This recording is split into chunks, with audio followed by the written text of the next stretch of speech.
Good morning. I'm Homeland Security Secretary Janet Napolitano. I'd like to thank you for tuning in to this special web address today. Since we've been communicating about the importance of protecting the networks we rely on throughout Cybersecurity Awareness Month, I thought it would be fitting to use those networks to reach out to as many people as possible, to speak directly to you. And you can speak with me as well. If you're watching live this morning, you can submit a question through the link on this page, and I will address as many as I can at the conclusion. Let me set the scene. A few months back, President Obama addressed in historic terms the issue of safeguarding our nation's digital networks. He described these networks and the hardware that supports them as strategic national assets and keys to our prosperity in the 21st century. The growing number of attacks on these networks has become, in the President's words, one of the most serious economic and national security threats our nation faces. Until now, we've not often talked about cybersecurity in such serious terms, but we must. President Obama understands well the challenge and the urgency. In his video remarks on cybersecurity last week, the President challenged the nation to seize the promise and also confront the perils that technology brings. As the agency charged with the broad mission of protecting the nation's cyber infrastructure, systems, and networks, the Department of Homeland Security is playing a key role in meeting the President's challenge. And so this morning, I want to speak clearly and candidly about what cybersecurity really means for our nation. And I want to reach out to all of you, from experts to business people to ordinary Americans, and especially those of you who may be daunted by all things cyber. Because cybersecurity is not some abstract concept.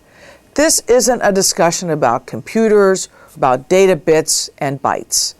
It's about the networks we use to communicate, to shop, to do our banking, to run our businesses. So I'll speak in plain terms about what these technologies mean for Americans. Like it or not, we're all in this together. And wherever you are on that spectrum, from skilled professional to computer novice, we all depend on secure cyber networks. So, I'm going to be honest with you about the risks and threats that are out there. I'm going to tell you what our department is doing to reduce those risks. I'm going to ask for your help. Our nation, like the rest of the globalized world, has become digitally dependent. And this networked world we now live in has evolved at a lightning pace. Consider that from the time the telephone was invented in 1876, it took another 50 years for the first transatlantic phone call to be placed, and almost 80 years before all Americans could even dial long distance. By comparison, the first commercial web browser came out just over 15 years ago, and today, the vast majority of Americans are online, as are more than 1.5 billion people around the world. Today's high school freshmen have never lived in a world without the internet. Google was established when they were 2 years old, so they have always been able to access information on demand. Today, we rely on the internet for banking, buying things, staying in touch. Businesses rely on their cyber networks in myriad ways, interacting with clients, processing transactions, reaching new markets. Our transportation, financial, energy, and communication systems, as well as our government and military, rely heavily on computer networks to function. It's how your airplane stays on course, how you get your electricity, your Social Security check, your veterans' benefits. But the very openness of the internet, one of its great strengths, is also its greatest vulnerability. The 9/11 hijackers used travel sites to plan their attacks. Computers you can buy for under $1,000 can produce the next great American novel in the hands of a talented writer, or build the next great business. But they can also allow bad people to steal that novel, or the trade secrets your company has worked so hard to develop, or, in the case of the government, to steal classified information, crimes that can put futures and lives at risk.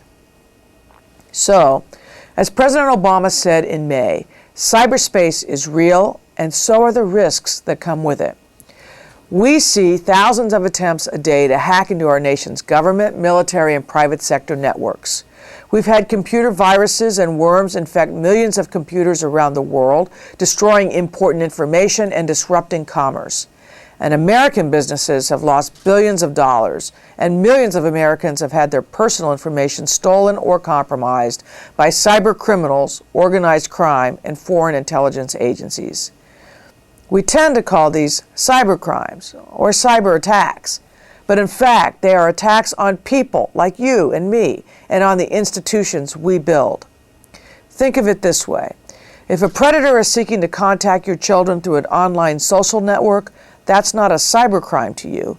It's a threat to the safety and security of your loved ones and your family. If your account numbers are stolen by an online spoof site pretending to be your real bank, that's no longer a computer issue. It's your ability to pay your mortgage next week, buy groceries. And these aren't hypotheticals either. 2 weeks ago, the FBI charged nearly 100 people here and abroad in one of the largest cyber fraud cases ever seen. In attacks like this, the victims are people like you and me who have been tricked into providing real information to fake sites, who then see their savings drained and their credit ruined by thieves using nothing more than computers. The bad guys never even have to leave their chairs. President Obama has said that the status quo is not sufficient. Mitigating these risks at all levels is an urgent national security priority and a significant technological challenge. Okay, so who's in charge here? It's a fair question because no one individual or organization runs the internet or runs our cyber networks. So no one person or organization is in charge. The networks we rely on every day provide us a shared benefit. The enormous opportunity that this technology provides our society can be shared by all as well. But the risks and dangers of that technology are also shared. And so the security of our networks, our digital infrastructure, our cyberspace must also be a shared responsibility. Let me say that again. Just as our nation's preparedness for natural disasters or terrorist attacks, our nation's cybersecurity is a shared responsibility. And it's an opportunity for you as an individual to personally contribute to our national security. Securing your home computer helps you and your family, and it also helps your nation in some very important ways. It helps by reducing the risk to our financial system from theft, to our nation from having your computer infected and then used as a tool to attack other computers. As individuals, the steps you need to take are clear, and they'll make a big difference. Install and activate firewalls for your computer and internet connection. Make sure your antivirus and anti-spyware software is installed and up to date. Check your computer settings to make sure your operating system and applications are automatically patched. And practice good online habits by not visiting suspect sites, downloading suspicious documents or attachments, or opening email from people you don't know. Back up your files regularly and use strong and secure passwords. And begin educating your children early about staying safe online. Now, of course, government has a responsibility to lead, and we're doing just that. Since taking office, President Obama has made protection of our digital networks and infrastructure a top priority. And across the federal family of agencies, we're responding aggressively to the threat. Under the President's plan, the Department of Homeland Security is leading federal efforts to secure federal executive branch civilian government networks, the .gov world. But DHS also performs two other critical functions. We are partnering with the private sector to help secure the networks that power our economy, the .com world. And we're helping educate the American people about the practical measures that they can take to improve their own safety online and our nation's collective cyber defenses. Let me share a few of the steps our department is taking. We have consolidated our cyber efforts under the leadership of a highly regarded cybersecurity expert, Phil Reitner, to improve coordination between government, industry, and international partners. This includes the National Cybersecurity Division, including the U.S. Computer Emergency Readiness Team, also known as U.S. CERT, and the National Cybersecurity Center. We're working closely across the federal family to protect the federal civilian networks and systems. First, we're reducing and consolidating the number of external connections federal agencies have to the Internet through the Trusted Internet Connections Initiative. Then, we're implementing DHS's intrusion detection capability, known as Einstein, to those trusted Internet connections. And through U.S. CERT and other programs, we're working more closely than ever with the private sector to detect and understand threats, share knowledge, and learn from the best that the private sector has to offer. Just this year, DHS helped mitigate 2 potentially major cyber threats: the release of the Conficker computer worm and the denial of service attacks we saw over the July 4th weekend. In both cases, DHS worked closely with the private sector to analyze the attacks, develop strategies to mitigate them, and collaborate on solutions that were fast, widely shared, and compatible at all levels. I believe this kind of partnership with the private sector can provide a model for deeper engagement to protect our nation's critical infrastructure. That infrastructure is heavily reliant on networks, and the vast majority of it, some estimate around 85%, is in private hands. To be most effective, we in government must work closely with the private sector and include it in our work as a full partner from the very start. And so DHS is working closely with businesses and trade groups across our economy to better understand risk and vulnerabilities, to collaborate on detecting and responding to intrusions, and to build relationships that will let us work together to respond to attacks as one nation and at internet speed. Let me close by saying that even with the leadership of the U.S. government and the engagement of the private sector and the help of ordinary Americans, we still need to do more. As aggressive as we're being, as fast as we're moving, our cyber adversaries will continue to succeed unless our nation rises to the challenge in new ways. We can't treat this as a government issue or a corporate issue.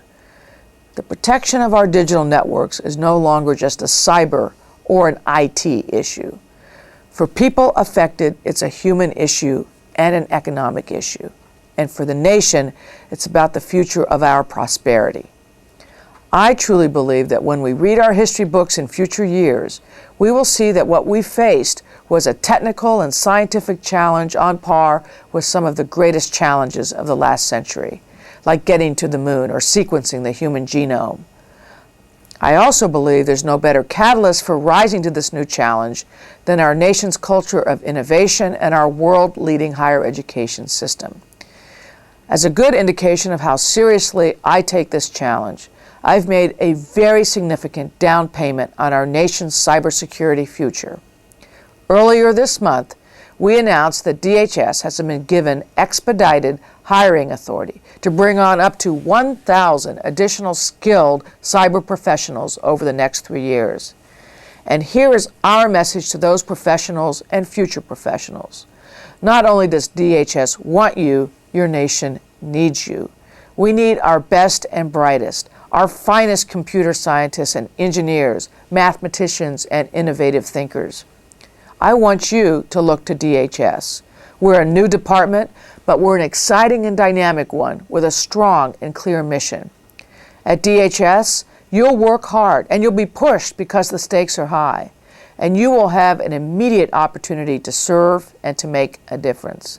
Some of you will work to protect the nation in our National Protection and Programs Directorate, NPPD. Others will join the Secret Service or Immigration and Customs Enforcement to help stop international financial criminals or sexual predators.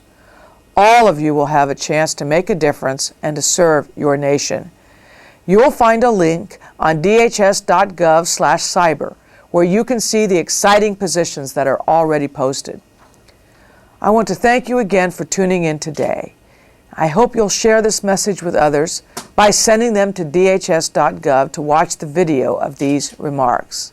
Together, we can build a more ready and resilient nation that is stronger and smarter than the determined adversaries we all face. Thank you, and I look forward to answering some of the questions that you've sent in. All right. Jeff from Massachusetts asks, with continual computer hackers and predators, are we doing enough to protect our government information infrastructure? Jeff, we are moving very aggressively.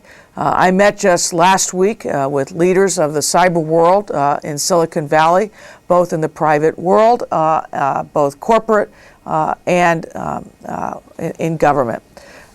We are also sending out information on a regular basis, and we're also focusing, as I said in my prepared remarks, on the direct attacks and what we do to protect our systems from intrusion and from hacking. Daniel from New York City. We have cabinet level positions for labor, agriculture, energy, transportation, yet none for technology and security, which as an industry has a size commensurate with the others represented. Do you think a cabinet position to represent technology and its related effects, such as cybersecurity, is necessary? Daniel, I'm not sure that I think a cabinet level position is necessary. And the reason is that cyber runs through everything that we do as a government. So it's really hard to segregate it out. And in fact, I think one of the things we're learning as we enter this new cyber arena is that segregating it into an IT or an IT function no longer is adequate. Again, as my remarks suggested, cyber is part and parcel of everything we do, from the most basic transaction to complicated security protections of our country. And so what we need to do is make sure that cyber is part and parcel of our thinking in all our departments. But added to that now, the President has included Chief Technology Officer, Chief Information Officer in the White House, and he will be appointing a coordinator for cyber within the White House to help make sure that cyber is part and parcel of all that we do throughout the vast array of the federal government as we move forward. Let's see. Elizabeth from Minnesota asks, can you explain what DHS has done to reasonably use electronic means for official communications in high-risk situations? Elizabeth, a couple of things. One is both FEMA and the Coast Guard have been using things like Twitter, Facebook, and YouTube in hurricane situations, other natural disasters, as a means to get information out. And we will be increasing our use of social media as we move forward.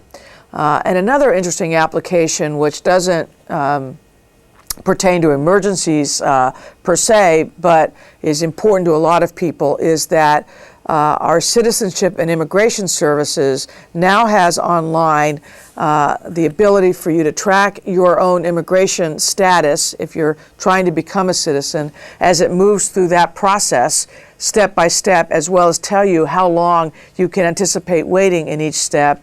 And it even has an option on it where you can elect to be notified either by email or by text messaging when your case has moved along.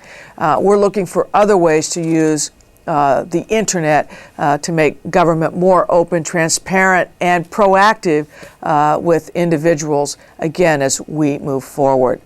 I think that's the time we have for questions today. Let me thank you. We're going to continue using this type of presentation to help give you information and to help answer your questions. In the meantime, I hope you'll go to dhs.gov/cyber, where you'll find even more information. Thank you, and I look forward to working with each of you as we move forward.